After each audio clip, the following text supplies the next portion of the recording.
we know that Mary is in heaven. She's living in the graces of heaven because if you look in the book of Revelation, we see Mary in heaven. John wrote about a woman and a child in Revelation. A great sign appeared in the sky, a woman clothed with the sun, with the moon under her feet, and on her head a crown of 12 stars. She was with child and wailed aloud in pain as she labored to give birth. She gave birth to a son, a male child, destined to rule all the nations with an iron rod.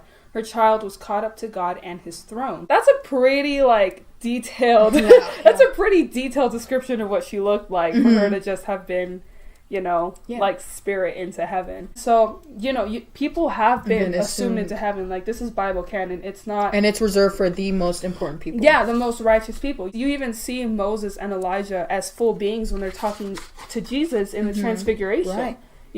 Jesus was still human in that moment. And you see Elijah and Moses, the two people who have been, biblically, canonically known to have been assumed into heaven, with him right there in their full, human form. Right.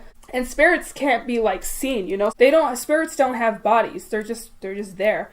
But the fact that they were able to see them, in body and flesh, proves this. And so, if Elijah and Enoch and Moses were so righteous that they were taken up to heaven, imagine the woman that carried the godson, the godchild, in her womb. And another thing is that when she got assumed into heaven, she was crowned Mary, Queen of Heaven and Earth. Right, and then we see that again in the book of Revelation. Right, exactly. So now as soon as she got assumed into heaven, now she's our mother, she's the queen of everything, because she was so important to God and because she was God's mother.